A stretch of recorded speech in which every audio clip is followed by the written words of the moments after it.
So what are some of the changes that may happen to Social Security? The new administration's got some proposals about Social Security, specifically Social Security benefits. A couple weeks ago on the program, we talked about some of the tax changes that may be happening, particularly relating to Social Security among them, but there's also conversation about some of the benefit changes that you could be seeing as well. So we wanted to get those on the table with you on this morning's program. Plus, we're going to talk a little bit about market indexes. There's all kinds of them out there, 5,000 different market indexes out there. We're going to talk about, first of all, what they are and what they do, and most importantly, how you can relate those to what's going on in your investment portfolio. So we've got all that here on the program. Welcome, of course, to Dollars and Cents, where we help you make sense out of all of life's decisions involving your dollars. We're Central Florida's longest running radio program, coming to you live here on Sunday mornings on the News Radio WFLA Orlando network, along with 96.9 The Game. We're also happen to be one of the top 25 financial planning podcasts on the World Wide Web. So make sure to check us out there and subscribe to our YouTube channel as well, where you can see a video of the program that we post each and every week. My name, of course, is Joel Garris. I'm a certified financial planner, certified financial fiduciary with Nelson Financial Planning, where our team of certified financial fiduciary stands ready this week to help you change your life with a successful and cost-effective retirement plan that produces superior investment results and provides you with peace of mind for the future. So before we get to all of those Social Security conversations and market indexes conversation, we wanted to talk a little bit about our most recent blog post on our website. We put this up just a few days ago, so we want to encourage folks to check it out.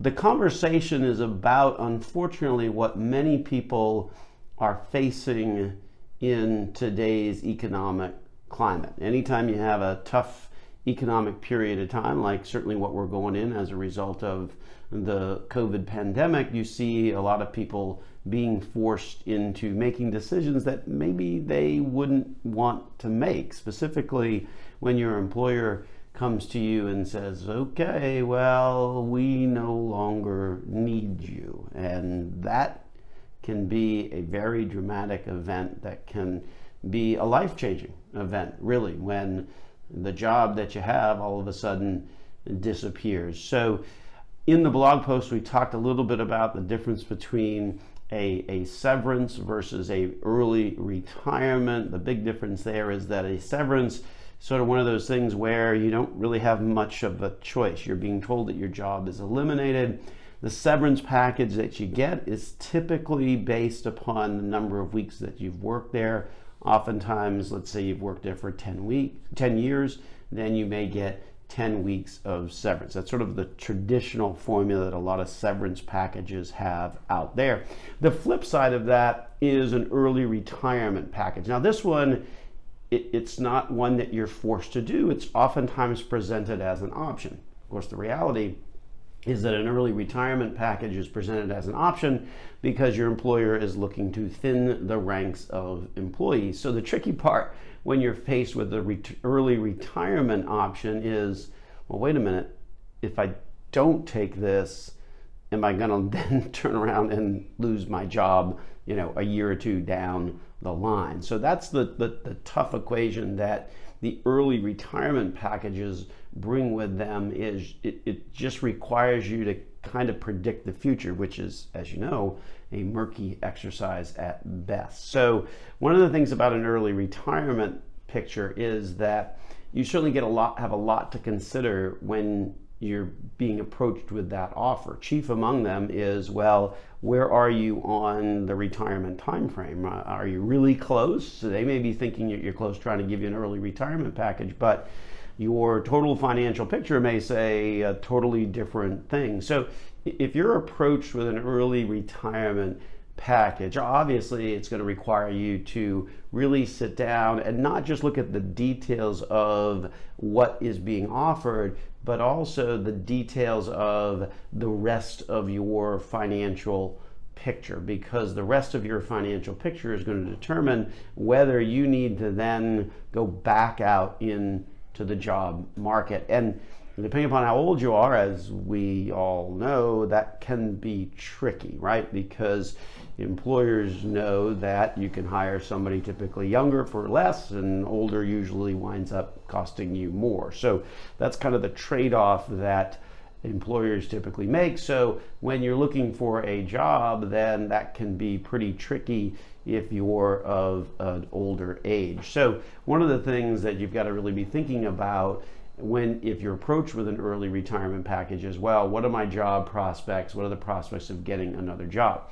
The other thing, which is equally important, whether it's an early retirement package or a severance package, is how am I going to cover my health insurance? Health insurance can be a huge cost, probably perhaps the number one cost that folks have to consider whenever they are changing jobs or losing their job or going into retirement, because that health cost can be very significant, particularly if you're under the age of 65. Once you're 65, your options get a little bit more flexible, because then you could go on Medicare and at least have that level of coverage.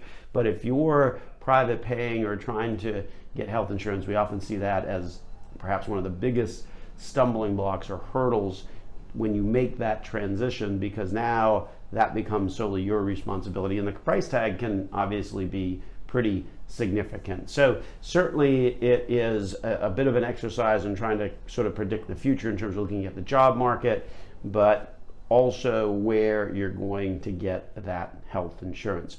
So if you are approached with a severance package, we've got 3 or 4 things for you to kind of think about as a way to try and engage in negotiation to perhaps improve that package. Now, often if it's a big company, there's really not a whole lot of room to do that, but we at least wanted to give you some tips in this segment on some of the things that you could discuss with your employer if you're confronted with a severance package. And chief among them is really try and do some research to make sure that the severance package that you're being offered is what you would reasonably expect to get for that particular industry and for your particular position. So those are some important things to certainly be thinking about as you get that sort of initial offer of a severance package. And make sure you treat it as an initial offer, because there's no harm in asking. I mean, you're on your way out the door. I mean, obviously you want to be polite when you're asking this, but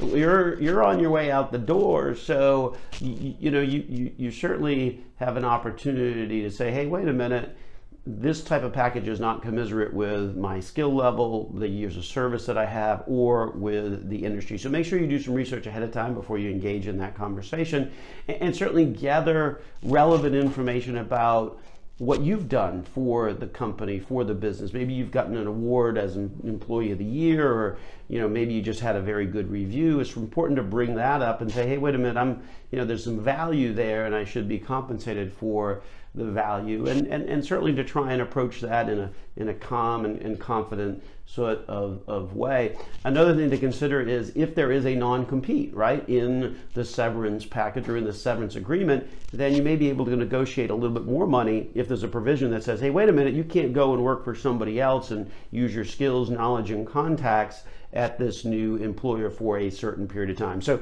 certainly some things to be thinking about. Check out the blog post for more information on all of that on our website at Nelson Financial Planning. We'll be back after these messages.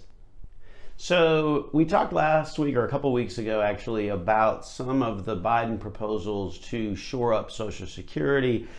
Chief among them is this notion of starting to apply the Social Security tax at incomes above $400,000. Right now, you only pay Social Security tax on incomes up to around 140 odd thousand, and then once you're past that, then there's no more payment into the Social Security system. So one of the proposals that's been floating around is, well, that's fine, we'll keep that, but once you sort of come back around and go above a higher level of income, and the number that's been tossed around is 400,000, and remember that's work income in a particular year. So it's not like looking at assets or total income. That is work income in a particular year. To then have that amount above that, have those Social Security taxes reapplied. And the reason we say it's 12.4% is there's two parts of it, right? There's the part that you pay, 6.2, and then the part that the employer pays. So that's kind of one of the main proposals in terms of how to shore it up. But there's also a number of proposals to sort of improve the benefits and deal with the fact that many Americans rely, unfortunately, solely on Social Security. And then number two, many Americans also are living much, much longer. And so we wanted to kind of get some of these suggestions in terms of proposed changes to the benefits on the table, so you can kind of be thinking about them and not be surprised when in fact they actually do occur. So welcome back to Dollars and Cents, where we help you make sense out of all of life's decisions involving your dollars. We're Central Florida's longest running radio program, coming to you here on the News Radio WFLA Orlando network, along with 96.9 The Game. Coming up next week, speaking of 96.9 The Game, right? The Bucks in the Super Bowl. Who would have believed it? It should be very exciting. Although if you're trying to go in person, you're going to have a serious hit to your wallet. The prices are outrageous for Super Bowl tickets, but you can watch it from the comfort of your home or listen to it on 96.9 The Game. So there you go. There's your option for next Sunday. Our program also happens to be one of the top 25 financial planning podcasts on the World Wide Web. Last count, I think 14,000 downloads, something like that. So make sure you check us out there. My name, of course, Joel Garris. I'm a certified financial planner, certified financial fiduciary with Nelson Financial Planning, where our team of certified financial fiduciaries stands ready this week to help you change your life with a successful and cost-effective retirement plan that produces superior investment results and provides you with peace of mind for the future. So here's the background, right? We're in the middle of a pandemic, but before that, if we can kind of imagine the world before that for just a second, all of 11 months ago, 12 months ago, Social Security was already in trouble financially. And so the projections were that by the year 2035,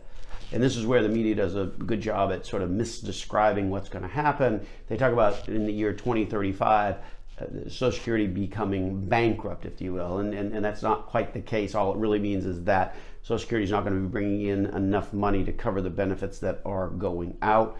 And at that point, it would have to reduce benefits by about 20%. So clearly a situation that nobody wants to have happen, but just understand that it's not like Social Security is going to go to zero when you hear these reports of in 2035.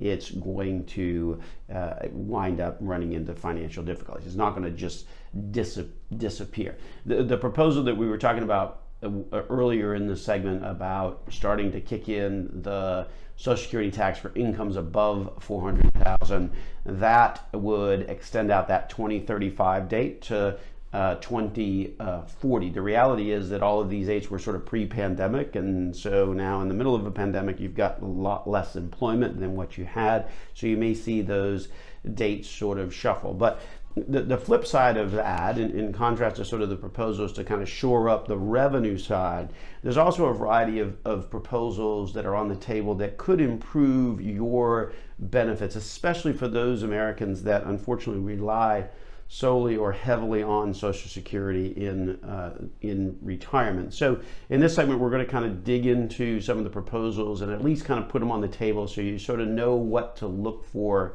in the months ahead as to whether these might actually become reality. And again, the core of these proposals is to kind of deal with the retirement crisis that we have in America, where not enough people have saved enough for retirement.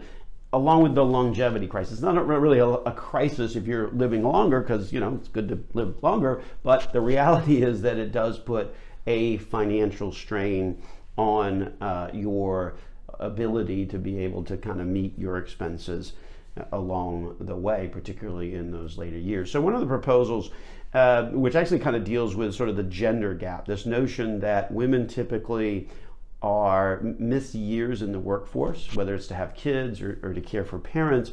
Oftentimes you'll see women more than men kind of moving in and out of the workforce. Well, what that means is then that they've got less time in the workforce to ultimately accrue money for retirement. So one of the proposals is to sort of start to give a caregiver credit, if you will, for time spent out of the workforce, taking care of kids, taking care of parents, things like that. So that would certainly help to bridge one sort of shortfall when it comes to Social Security, and a shortfall that exists out there in America as a whole, which is, again, you kind of got this gender gap.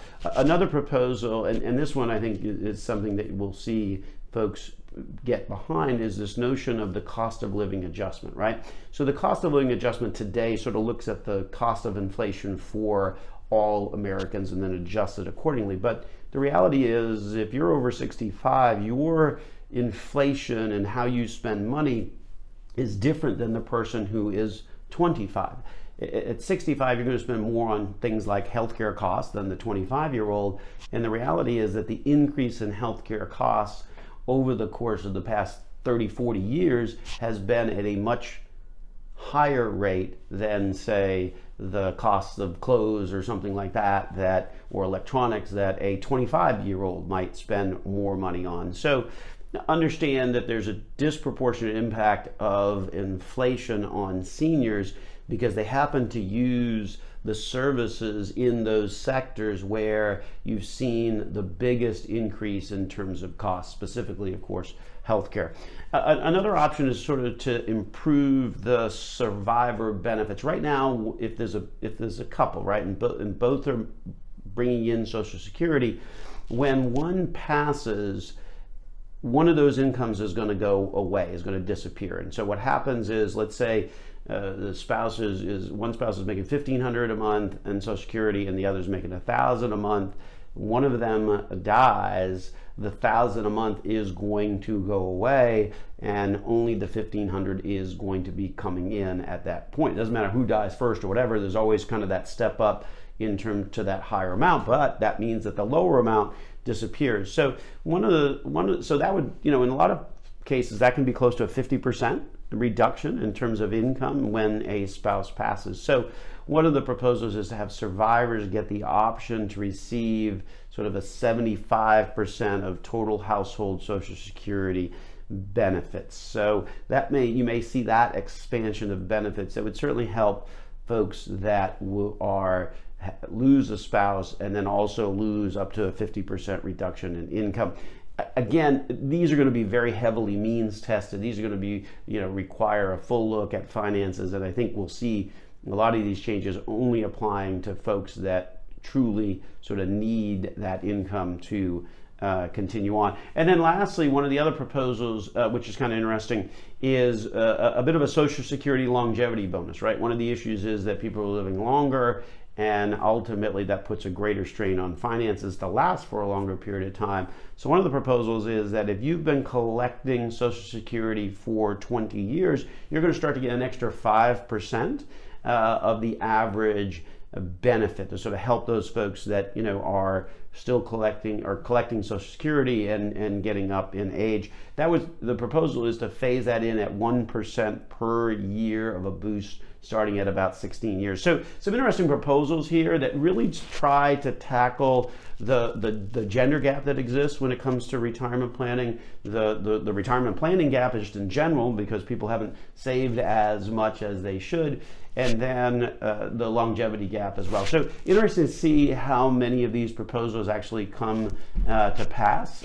We think certainly when you have this many proposals, not all of them are going to come to pass, but certainly a few of them might. So important to kind of get those on your radar. And as always, on the program, we'll keep you informed of those changes as they actually become law. So with that, we'll take a break, and when we come back, we're going to talk a little bit about market indices and which one you should be following to really get a gauge for your portfolio. Coming up next here on Dollars and Cents with Joel Garris of Nelson Financial Planning on News Radio WFLA Orlando. Did you know that there are over 5,000 different indexes just on companies located in the U.S.? Isn't that staggering? 5,000 different indexes. So I guess it begs the question, which one should you actually be paying attention to as a barometer for your portfolio? Well, that's the question we're going to answer in this segment of the program. So welcome back to Dollars and Cents, where we help you make sense out of all of life's decisions involving your dollars. We're Central Florida's longest running radio program, coming to you on the News Radio WFLA Orlando network, along with 96.9 The Game. Also happen to be one of the top 25 financial planning podcasts on the World Wide Web, thanks to an accolade that we received from the folks at FeedSpot. So be sure and check us out on your favorite podcast channel as well. My name is Joel Garris. I'm a certified financial planner, certified financial fiduciary with Nelson Financial Planning, where our team of certified financial fiduciaries stands ready this week to help you change your life with a successful and cost-effective retirement plan that produces superior investment results and provides you with peace of mind for the future. So there's 5,000 different market indexes, right, out there. How do you know which one to follow? What's an index anyway? So let's start there. So an index, we like to think of a market index as sort of a temperature gauge, right, of the collection of companies that the index represents. So it's not looking at a single company, it's really looking at a collection of companies or a group of companies that are unique to that index. So you could have an index that is in telecommunications companies, so that would be a group of telecommunications companies that would make up that index. And so consequently, the index then doesn't look particularly at one company, but it really does sort of give you a feel for that group or that grouping of companies. So think of an index really more as a temperature gauge, if you will, because with 5,000 different indexes that you can measure, you can always, depending upon the index, it can actually represent a pretty narrow slice of the market, right? I mean, if it's a energy index or if it's a small company value dividend paying type of company index, you can really get relatively narrow on the indexes that are out there, especially when there are over 5,000 of them. So we thought we would at least set the table and talk about the four sort of major indexes and the differences behind them and sort of the pros and cons for using them as a temperature gauge for your own portfolio. And so anytime you're talking about market indexes, it has to start with the granddaddy of them all, the Dow Jones Industrial Average. And one of the biggest reasons why this one is most widely known and most widely seen is because it's the oldest. It's been around since 1896. And certainly that has helped to make sure that it is the most well-known index out there. But I think what many people don't realize is that the Dow as an index only measures the performance of 30 companies. Now, granted, those are some of the largest U.S. companies or companies headquartered here in the U.S., but at the end of the day, it really is a reflection of just those 30 companies. The other thing that makes the Dow a little unique in terms of indexes is that it is price weighted versus market capitalization weighted. So what that means is it looks at the price per share of each company and sort of then divides that by the 30. So that means that the higher share price, when a higher share price stock moves in the Dow, it has a little bit of a disproportionate impact. I try and give you a specific example on that. So if you've got $100 per share stock in the Dow and it moves by $1, that's going to have a greater impact on the index than if it were $1 change in a $20 stock. Even though the dollar change in a $20 stock, well, that's a 5% increase. That's a much greater increase. The reality is, because the Dow is weighted on a price weighted basis rather than a market capitalization basis, then movement in the higher price stock is going to have a bit of a disproportionate impact relative to movement in those stocks that have a lower price. So that is certainly a unique feature of the Dow, obviously because it started in 1896, a lot less stocks were trading back then, and so that's kind of where that formula came from and why that formula is somewhat unique, especially when we start to talk about some of these other indexes that certainly been around a long time but are certainly newer than 1896. So the Dow itself is a good indicator for blue chip companies. So they're the big giant companies that have been around a long time, stable business model, typically kind of paying a dividend. That's not necessarily a requirement. And so you're thinking about companies that are make up the Dow. It's companies like Coke and Disney and McDonald's and Walmart and Microsoft. I mean, all, kind of household names. So, but because of that, it's not necessarily as good of an indicator of the broad market, right? 30 companies, obviously a little bit less of an accurate indicator, especially when typically the market will have around 5,000 publicly traded companies at any one point. So there we go. That's the Dow Jones Industrial Average. Next up is the S&P 500. Equally as well known as the Dow Jones Industrial Average, been around a long time, since 1957.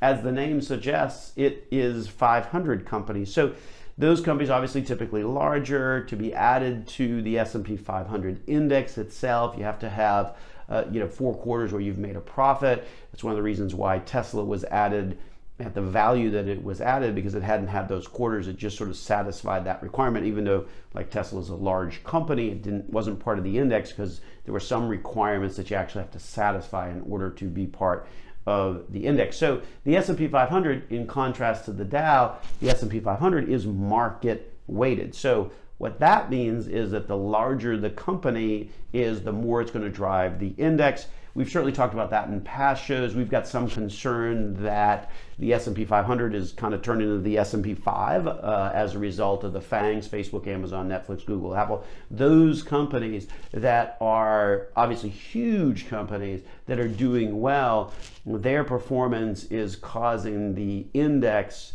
to perhaps perform a little bit better than what it might otherwise be performing at, because of that market capitalization weighted calculation that's happening with the S&P 500. Today, the S&P 500 represents about 80%, actually 81% to be exact, of all US stocks. So the key piece, of course, on that is that it is a US stock, just like the Dow Jones Industrial, a US stock based index. Next up is the NASDAQ. That's probably the third of sort of the big three, the Dow, the S&P 500, and the NASDAQ.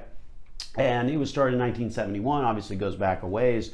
It's got more companies in it, about 2,500. It also pulls in some international components through ADRs, which is American Depository Receipts, which is sort of the equivalent of an international company trading here in the US. So there's a tendency, though, for that index, because it's the NASDAQ, which is sort of the electronic market rather than the floor trading market. The NASDAQ has a tendency to be a little bit more technology oriented. So the NASDAQ, while it's a little bit broader, obviously with 2,500 companies, the issue with NASDAQ is it has a tendency to skew a little bit more into the technology sector. It certainly has companies of every and all sector in there, but it does kind of skew that way. It's a market cap weighted index, much like the S&P 500. So that's the NASDAQ. The fourth one is the Wilshire 5000. That's less known, but it's been around a long time, since 1974. That's probably the best broad-based market indicator, as the name suggests. It's 5,000 companies. It represents the entire US market. All publicly traded companies make up the Wilshire 5000. So what should you look at to get a temperature of your portfolio? Well, remember, the indexes are just that, a temperature gauge, if you will. So what's one of the ones that's probably more accurate? Well, the Wilshire 5000, because that's 5,000 companies, the broadest. The market cap weighted approach on the S&P 500 kind of skews that a little bit.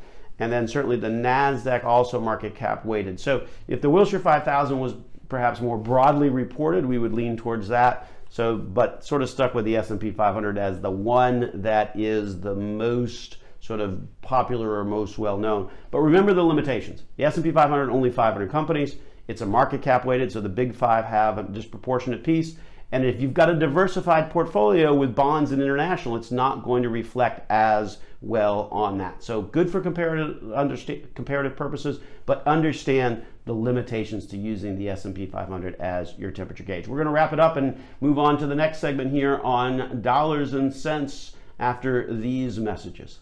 Welcome back to the program, ladies and gentlemen. Dollars and cents here on News Radio WFLA Orlando, along with 96.9 The Game. My name is Joel Garris. I'm with Nelson Financial Planning, where our team of certified financial fiduciaries stands ready this week to help you change your life with a successful and cost-effective financial plan. So last time we were talking a little bit about the market indexes and came up against a hard stop for some of the typical breaks that you have in radio. And so just want to make sure that folks understand what we're saying is that the S&P 500 probably the best index to look at for a temperature gauge. Remember, an index is just that, a temperature gauge on your portfolio to kind of see how it's doing relative to the overall economy. It certainly does not fully reflect the exact portfolio allocation that you have, nor should it. Why? Because at the end of the day, the S&P 500 is a market cap weighted index, which sort of skews the results to more to the largest possible companies. And I don't know that you would want to have 25% of your portfolio in just 5 companies. That would strike me as being a little less diversified than you should be. And then of course, the reality is that if you've got a diversified portfolio, that means you have more than just US companies in there, right? I hope you do, you should, because then that brings in pieces like international, pieces like the bonds as well. And those obviously would be very different than what would be going on in the S&P 500. So some important notes to consider, particularly when you are looking at market indexes and how you use those as a temperature gauge versus your portfolio. In this segment, we wanted to talk about some of the potential benefit changes. I know we talked about that earlier in terms of some of the potential benefit changes to Social Security. So in this segment, we wanted to talk a little bit about some of the ways in which you can boost your Social Security so that you can make sure that, you know, perhaps you're not as dependent on it, or if you are, then it's as high of an amount as it can be. So what are some of the ways in which you can boost that Social Security? Well, we got 5 things to sort of be considering here when it comes to Social Security. And the first is that most people don't realize that your Social Security, or the amount that you get for Social Security, is based upon a work history of 35 years.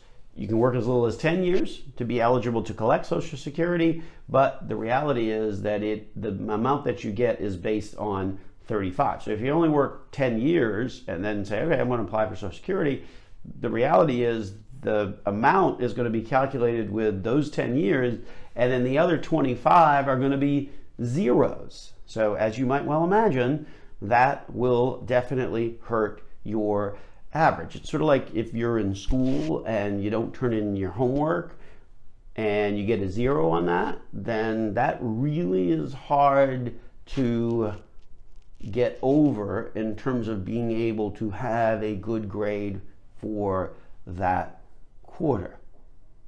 I wish I could tell you that that's never a conversation that has happened in my house, but that would not be true. The answer is it works the same way for Social Security. Just like it works in the classroom and you don't turn something in and you get a 0, it hurts your average. The same thing applies for Social Security. My kids don't listen to the program, but that was a message more for them than for you. Anyway, 35 years, it's the average, so make sure that you've got some good numbers for the entire 35-year period, because that will ultimately be a great way to make sure that you are getting the most amount for Social Security. Next up is know your FRA. What's FRA? That is your full retirement age. Right now, we're kind of in the middle of this transition, going from full retirement ages that started at 66 to now going up to 67. If you were born in 1955, for example, your full retirement age is 66 years and 2 months. It trickles up to the point each year, or to the point where if you were born in 1960 or thereafter, your full retirement age is 67. Why does your full retirement age matter as much as it does? Because if you collect your Social Security earlier than that, it is your full retirement age that they're going to measure off of. So if you're taking it earlier, at the end of the day, it looks at every single month before your full retirement age to calculate what your reduced benefit would be. So the formula is 5/9 of 1%, so basically like 0.5% per month that you are collecting your Social Security before your full retirement age. So know your full retirement age and know where those or what the impact of that reduction will be, because it tracks it to the tune of a monthly basis in terms of calculating what that would be. Number 3 on our list is make sure you take advantage of spousal benefits, right? A lot of folks miss this notion that, hey, I can apply on my spouse's record and collect up to 50% of that. And that does not have an impact on what your spouse is collecting. So that's a great way to sort of increase your benefit by ultimately collecting off of those records. And even if you're divorced, although you had to have been married for 10 years, if you haven't remarried, you may be able to do that as well. Next up, monitor your earnings. There's 2 ways to do that. Review the Social Security records to make sure it's accurate. Review your work income if you're working and collecting your Social Security under your full retirement age. Remember, if you're working, you may have to give back some of your Social Security if you are working and earning income. And then lastly, understand the tax implications, right? The tax implications, Social Security is taxed on a sliding scale. So if you're lower income, you're not going to have any of your Social Security tax. Higher income, you may see 50% or as much as 85% of your Social Security included as your income, whereby you have to pay taxes on it. So some of the things to be aware of when it comes to Social Security and the potential impact that things that you can do that would effectively reduce down the amount.